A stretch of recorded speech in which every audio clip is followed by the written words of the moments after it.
ძისათა დასულისა წმინდისა ჩვენთან არის ღმერთი.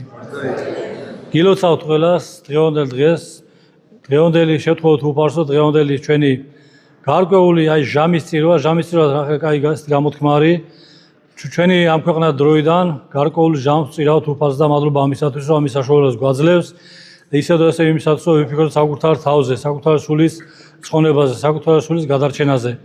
აგერ უკვე მიიწურა მეხუთე კვირა დიდ მარხვიდან, ნახეთ ალბათ რომ არ ვიცი მე მეჩვენება თუ ესია დაჩქარებულად გარბის ეს დრო.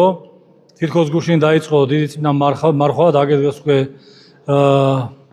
ჩავამთავრეთ მეხუთე კვირა დიდ მარხვისა. და ყველაფერი ჩვენ თუ გადავხედავთ აი ამ განვლიკერების განმავლობაში და კიდევ ერთხელ გავიაზრებთ, ნახავთ რამხელა უფლის წყალობასთან გვაქვს საქმე, თითოეული დღე, თითოეული წუთი და წამი არის ძვირფასი ადამიანისთვის, რომ არ უნდა დაკარგოს მან ამ სოფლიურ ამაო ზრუნვაში და პირიქით ყველაფერს დააკეთებთ იმისათვის, რომ ჩაუღრმავდეს საკუთარ თავს, იმიტომ რომ მარხვის, დიდი მარხვის ერთი არსი სწორედ ამას მდგომარეობს, რომ ადამიანმა შეძლოს განიცადოს შინაგანი სულიერი ფერის ცვალება. ანუ როგორც ამას პავლე მოციქული ბრძანებს, განიძარცოს ძველი კაცი და შეემოსოს ახალი. შესაძლებელია მხოლოდ და მხოლოდ დედა ეკლესიის წიაღსი, სხვა ადგილი, სხვა საშუალება შემდგომში ადამიანს არ მიეცემა. ამიტომაც გვმართებს ჩვენ წინააღმდეგობა, რომ ჩვენ შევძლოთ ჩაუღრმავდეთ საკუთარ თავს, დავინახოთ საკუთარი ცოდვები უკეთესად, რაც რა თქმა უნდა წარმოშოს თავის მხრივ ჭეშმარიტ სინანულს. ჭეშმარიტ სინანული კი ადამიანს აძლევს აღებინებს გაწოდებას, რომ მივიდეს მოძღვართა თქვას გენერალური აღსარება და ამ წმინდა ზიარების შედეგად, რომელიც უდიდეს საიდუმლოება, ანუ შეიძლება ითქვას ზენიტი აი ამ საიდუმლოებისა, შეძლოს აი ცოდვით შესვარული, დააზიანებული სულის გაჯანსაღება და ნაბიჯების გადადგმა წინ სულიერ ცხოვრებაში. და თუ რა შეუძლია რომ მოუტანოს ჭეშმარიტმა სინანულმა ადამიანს, აი დღეს ვხედავ ჩვენ იგივე აი ამ ღირსი დედის მარიამ მეგვიპტელის ცხოვრებიდან. და თხოვნა მექნება, როდესაც მიბრძანდებით სახში, კიდევ ერთხელ წავიკითხოთ მისი ცხოვრება, იქ არის ცელი ვერსიაც, რაც რა თქმა უნდა ჩვენთვის ძალიან ბევრ სასიკეთო რაღაცს ვნახავთ იქ. და ვნახავთ თუ საიდან შეძლო ამ წმინდა დედამ როგორი ცოდის მორებიდან, ჭაობიდან ამოსვლა და როგორც ეგან მოგახსენებთ, განიძარცვა ძველი კაცი, შეემოსა ახალი უხრწნელი და განიცადა უდესი სულიერი ფერიცვალება. ძალიან მოკლედ მინდა კიდევ ერთხელ შევახსენო საკუთარ თავს, მისი ცხოვრება 12 წელსა იყო რომ მიატოვა ოჯახი და დაიწყო აი გარკვეული ცხოვრება. 17 წლის განმავლობაში ჩადიოდა ამ საშინელ ცოდვას და არა იმის გამო რომ უჭირდა რაღაცა მატერიალური კეთილდღეობისას, არამედ ხორცელი ვნებების დასაკმაყოფილებლად. და ჯვართამაღლით დღესასწაულზე მიდიოდა სწორედ იმისათვის, რომ უფრო მეტი ადამიანი ეცნობინა აი უმძიმესი ცოდვით და როდესაც უხილავმა ძალამ არ მისცა მას იმის საშუალება შესულიყო ტაძარში და თაყვანი ეცა სიწმინდებისათვის, აი სწორედ ეს იყო მის ცხოვრებაში გადამწყვეტი მომენტი.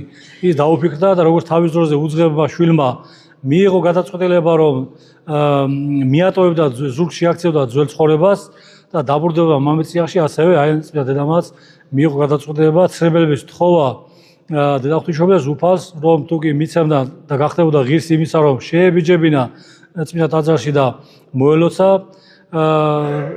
შეიცვლა ცხოვრების წესს და მართლაც მას ამის შემდეგ შეძლო მან შესვლა და იქიდან გამოვიდა თუ არა, პირველად გააკეთა ის იყო ის, რომ გავიდა უდაბნოში და დაიწყო მოღვაწეობა. 57 წელი მოღვაწეობდა უდაბნოში და თან მას არაფერი არ წაუღე გარდა 3 პურისა. და 17 წელი ებრძოდა სწორედ აი ამ საშინელ ვნებებს და მას აგონდებოდა წარსული ცხოვრება, უტევდა სიძვის უნება ცალკე, ასევე ენატრებოდა სმაჭამა, დროსტარება, ახლობლები, მეგობარი, ოჯახის წევრები, მაგრამ აი ამ ბრძოლებში გაატარა მან 17 წელი. ესა მეწეღანს გითხარით ჩვენს მაგალითად იმის, რომ ჩვენ გვეჩქარება ყველაფერი, გვინდათ რომ მაშინ რომ მივიღოთ და მაშინ დავამარცხოთ ეს თუ ის ცოდვა. და მინდა გითხრათ, რომ ადრეს გითხოვს არაერთხელ, რომ როგორც აი ამ ცხოვრებაში სხვა დაავადება ზოგი ადვილად იკურდება ზოგს, მაგრამ შეიძლება აბების დონეზე დამთავრდეს, ესე იგი შეძლოს ადამიანმა განკურნება, ზოგ შეიძლება სხვა მედიკამენტი, ზოგ შეიძლება ოპერაცია დაჭერა, ზოგ შეიძლება ქიმიოთერაპია და ასეა სულიერ ცხოვრებაში. ჩვენ ყველაფერი რა თქმა უნდა, აი წეგანზე გითხარით სინალუზია დამოკიდებული. და აი ამ 17 განმავლობაში ეს ღირსი დედა სწორედ იმყოფინა ეს პური და შემდეგი მის საჭმელი იყო ბალახი და ხის ფესვები.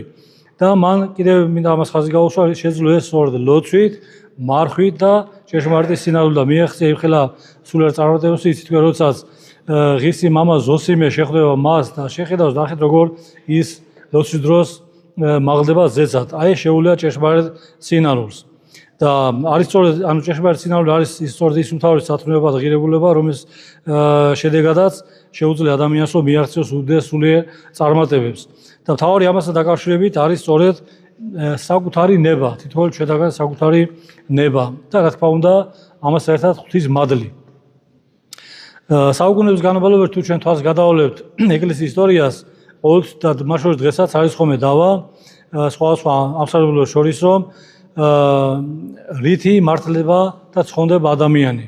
ზოგი ამბობს იმას, რომ აუცილებელია მხოლოდ რწმენა, როცა მამა გიორგი წირავდა მესამე კვირა იყო თუ არ ვცდები, მან ამაზე განსაკუთრებულად გამოახვილა ყურადღება, იმიტომ რომ მარტო სიტყვით და აღიარებით ადამიანი ვერ ცხონდება, იმიტომ რომ იაკობ მოციქული ბრძანებს თავის ეპისტოლეში ეშმაკსაც წამს ღმერთის, იმიტომ რომ ის იყო ვიდრე დაეცებოდა ანგელოზი, უფალთან ერთად მის გვერდით სამოთხეში იცოდა იცის მისი ძალა, მისი მადლი და აი ეს კეთილი არსება გახდა თავისი არსებით უკვე ბორტება და მას აღარ შეუძლია შეცვლა და პირიქით ებრძვის მეტი ადამიანი მოინდადიროს როგორც ამას ბრძანებს პავლე პეტრე მოციქული.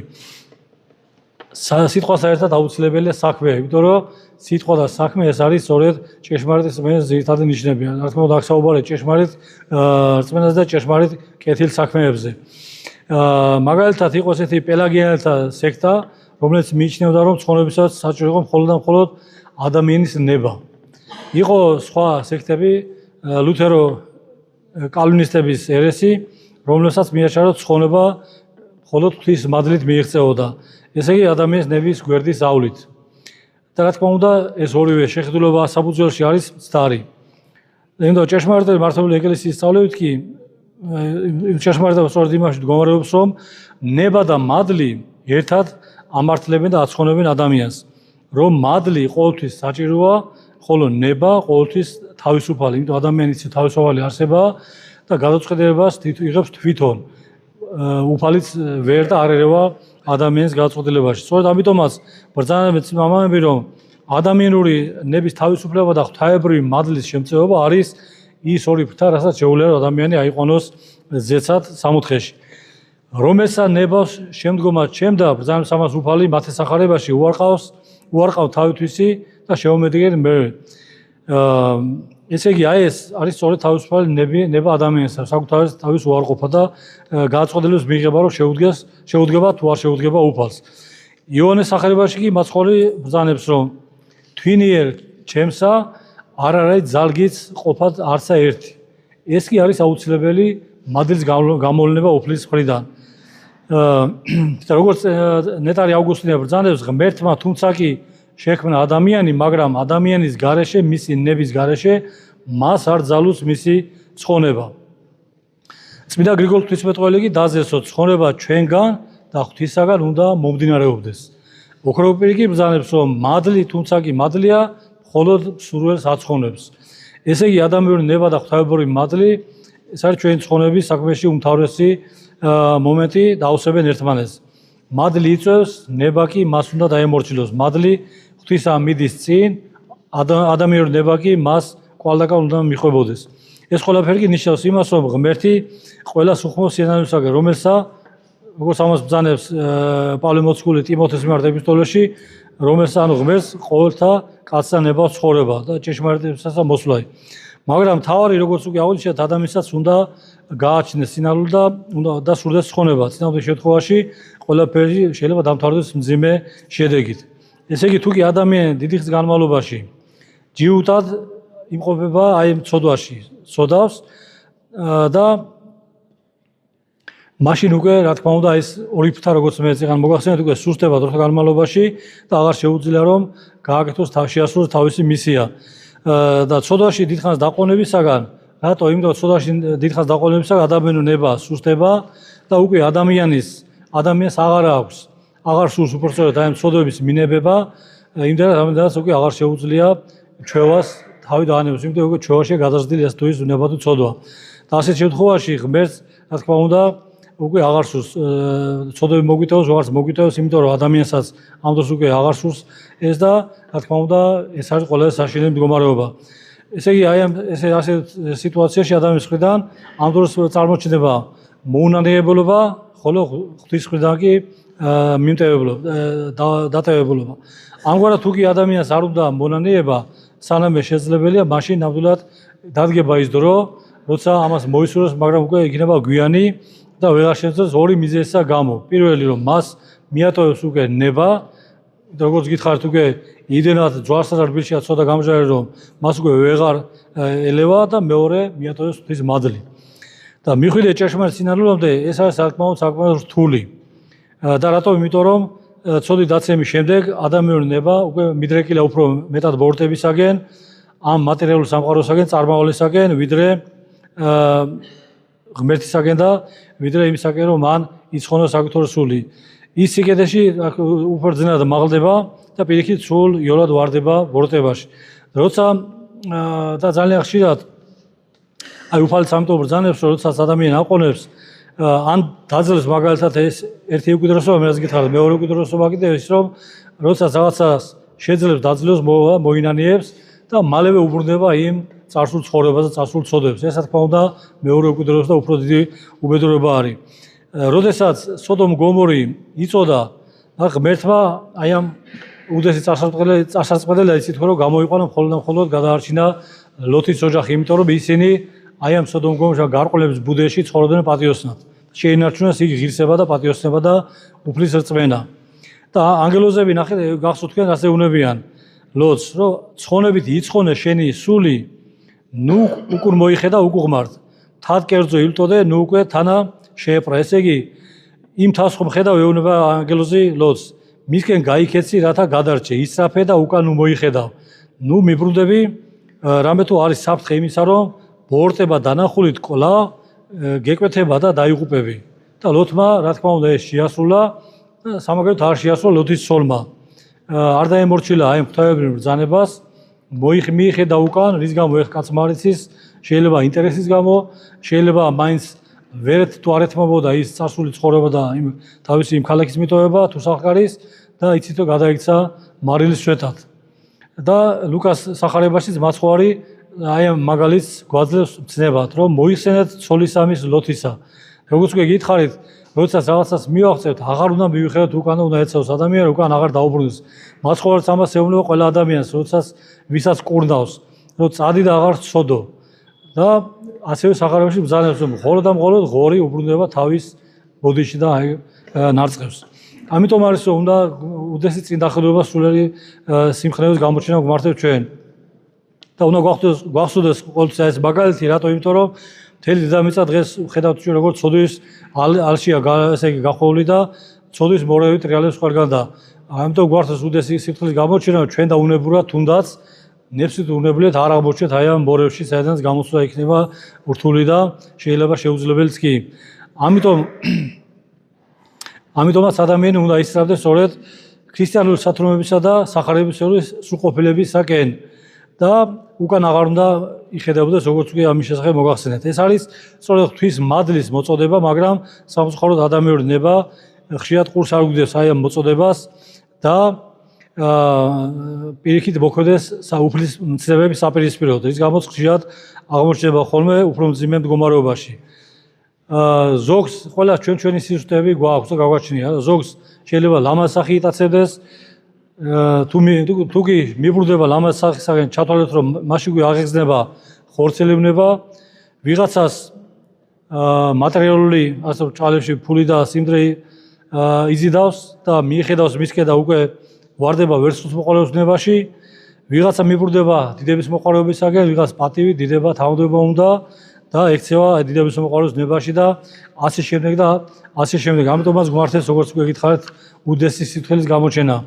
და საბოლოოდ კი ყოველივე ეს ამას იქამდე მიყვართ, რომ ნება იქცევა უკვე ჩვევად რომელიც სამქვეყნიურ აი მიწერ ცხოვრებაში მეორე რჯული ხდება ადამიანისათვის, ხოლო ზნეობრივში კი მეორე ბუნება. ესე იგი ჩვენ ხდება აუცილებლობა, რაზეც შემდგომში ჩვენი ბუნების უკვე სულას უკვე განუხელად ხელმძღვანელობს აი ეს ბუნება, ამიტომაც არის რომ ადამიანს როდესაც რაღაცა ცოტა ჩადის არა იმიტომ რომ მას ასე სურს, არამედ იმიტომ რომ ის უკვე ამას მიეჩვია. მცირე სამყაროს ამას ბრძანებს წმინდა ილია მინიატისი. ადამიანის შეზღუდულ სამეფოში ნება თავისუფლებასთან ერთად თითქოს და თვითმყრობელ ხელმწიფეა, რომელიც ადამიანის ქცევაზე მბრძანებლობს, ხოლო ჩვევა აუცილებლობასთან ერთად ერთგვარად მოძალადე და დესპოტია, რომელიც თითქოს და ერთხელ იღებს ხელისუფლებას, სინამდვილეში კი მას სამუდამოდ ინარჩუნებს. შენ ფიქრობდი დაეცოდამ ჩემში ერთი დღით, ერთი საათით, ერთხელ იმეფოს, მაგრამ შენ თავისუფლებისა და ნებისაგან მისთვის ძალაუფლების მიმცემს, მან ერთი დღე მთელ ცხოვრებად გიქცია. შენ ერთხელ იქურდე, დაითვალე ეს დღეები, რამდენჯერ განმეორდა. შენ გულს უკვე აღარ გიჩვილებს ობოლთა ცრემლი, ღატაკთა კვნესა, ადამიანთა წინაშე სირცხვილი და შიში ღვთისა. ახლა გინდა მოინანიო, მაგრამ შენი ნება ბოროტებაშია გამტკიცებული. ის გამეფებულმა ჩვევამ მიიყვანა. შენ გინდა, მაგრამ მხოლოდ მერყევი და ზერელი გონებით. გინდა, მაგრამ იმ განზრახვით, რომ უწინელ ცოდას არ დაუტევებ. გინდა აღიარო, მაგრამ არ გინდა გამოსწორდე. ახლა სანამ